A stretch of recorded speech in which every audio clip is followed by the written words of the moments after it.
Summary of Be the Elephant. Build a bigger, better business. By Steve Kaplan. The joy of aging. As a general rule, businesses must grow or die. A company cannot just park itself at a comfortable size as the market continues to move and change around it. Failure to grow leaves gaps that your competitors can exploit.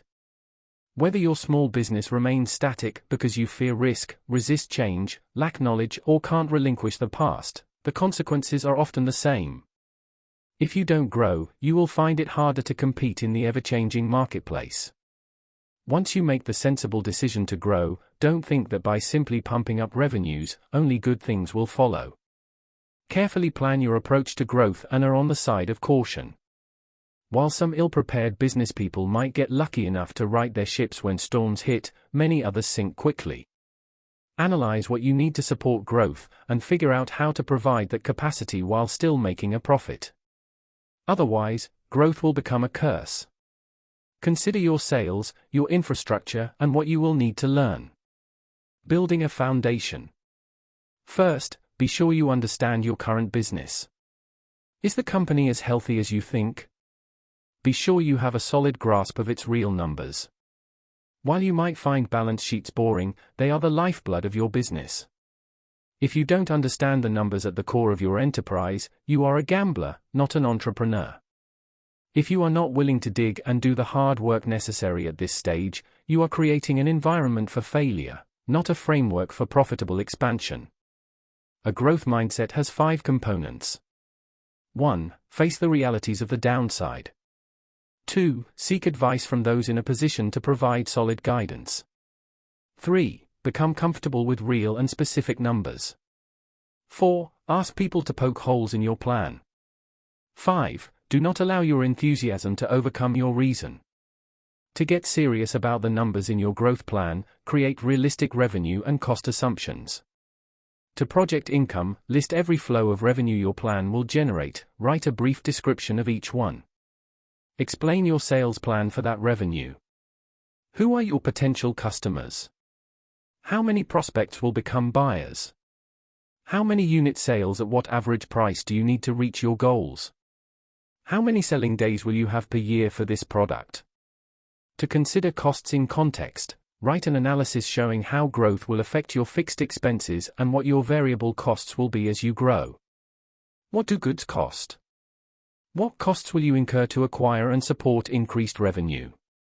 If you have to borrow money for growth, calculate its cost and cash flow. Test models with lower revenues and higher costs to see if the company is still an attractive opportunity. If your time frame increases, does your plan still work? Become adept at reading your projected revenue statement, cash flow statement, income statement, and balance sheet. Unless you are a qualified accountant, work closely with one to ensure that you prepare and use these reports properly. Go beyond your actual reports from the last reporting period to create projections that will help you manage the current period profitably. As you gain better information or change how you operate, adjust these reports as needed. Avoid the trap of fudging reports to paint pleasant but phony pictures.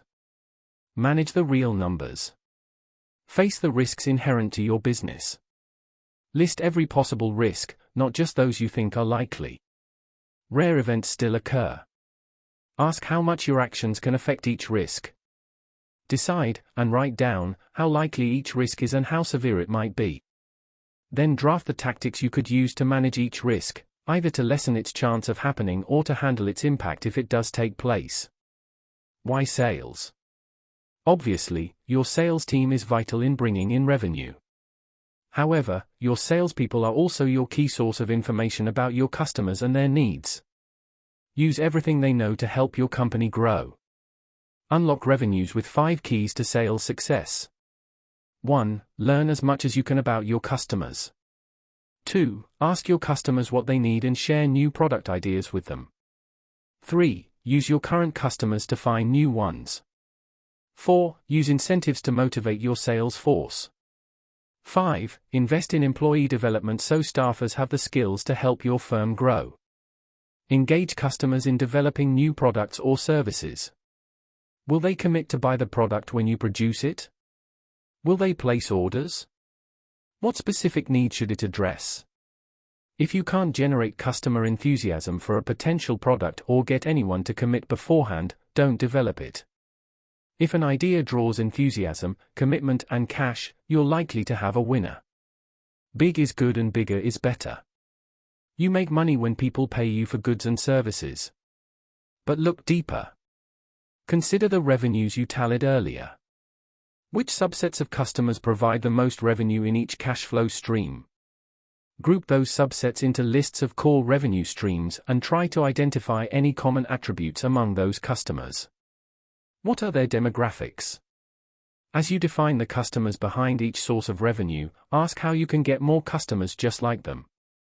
To analyze how your products fit various types of customers, create a matrix of your products and the types of customers you want to target, and compare them.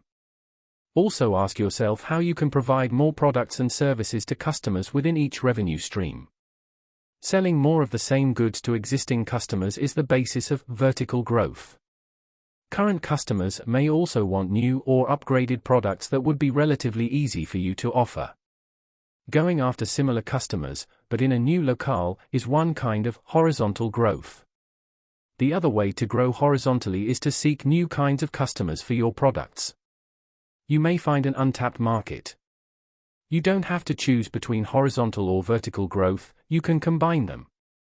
One way to create a fresh revenue stream is to take something your buyers use that you aren't charging for and add a twist that lets you charge for it. Documents that give you data.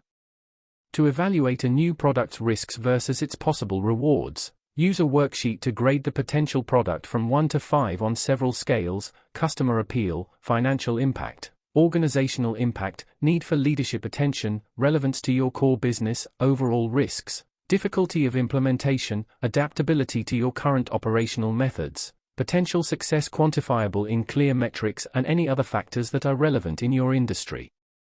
Repeat this analysis for each possible new product or opportunity, and rank all of them by point total. This will help you determine which of your available options is best. As you begin your new growth strategy, devise metrics to assess each relevant team, your leadership, the overall organization, your current business, the timeline for tasks, who is assigned to and accountable for each task, communication, and your overall success. Track your progress in each area. If your core business begins to slip, you need to know and correct it quickly. If people are not doing their tasks, figure that out so you can get them back on track or replace them. Establishing your value and selling propositions. Your value is what your customer says it is. Customers each place their own value on your goods, and if the value is higher than their cost, they buy.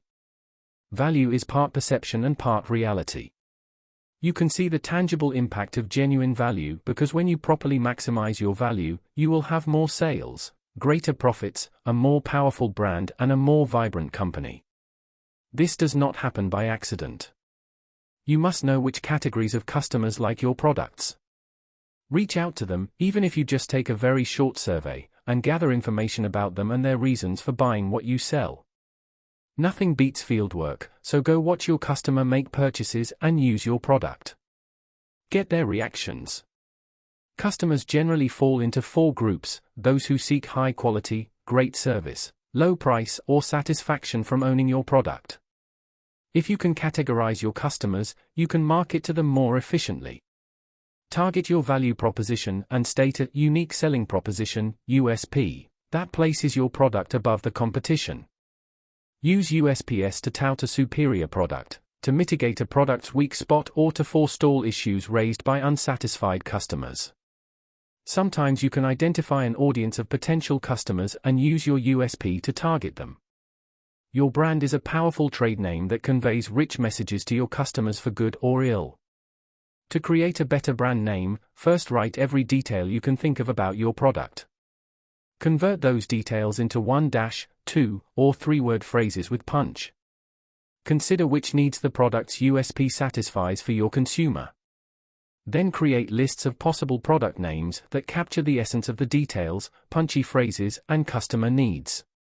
Test the names with existing and potential customers, select one and promote it in a way that fits the reasons you chose it. Strategic alliances offer a way to reach new markets quickly. These relationships can be tricky, so go into an alliance with your eyes open, handle the business details up front. Don't put yourself in a weak position, or give away your business or customers to a competitive ally. Once you are in an alliance, exploit it, make sure your staff members know how the deal benefits your company. Fatal errors. The biggest error entrepreneurs commit as they try to make their companies larger is failing to lead their employees. You may be used to doing everything yourself, but that won't work in your newly enlarged firm. If you lack sufficient people and adequate leadership skills, your dreams will falter. Monitor 5 pivotal qualities to check your effectiveness as a leader.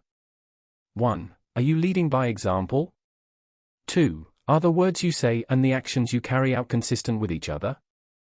3. Do your employees come to you with their problems, issues, and accomplishments? 4. Are you supportive of your employees' lives outside of work? 5. Can you remain positive and energetic when times get hard? Don't think that business processes are tools you can set aside and forget.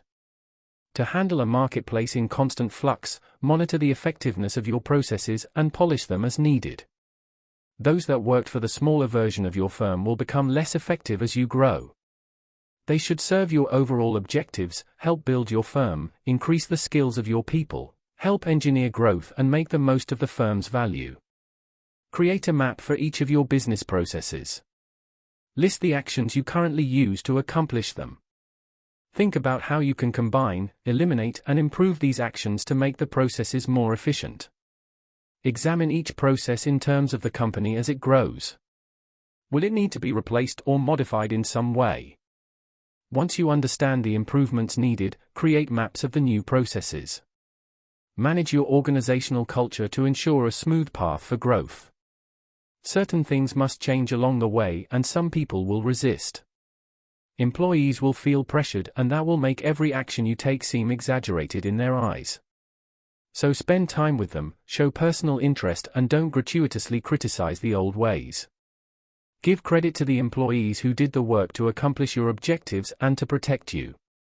Those who brought about change are more likely to accept it. Involve everyone, diffuse resistors before they get started. When you need new leaders, promote those who helped create the company's successes. Remember that when you use extra communication and greater transparency, things get done.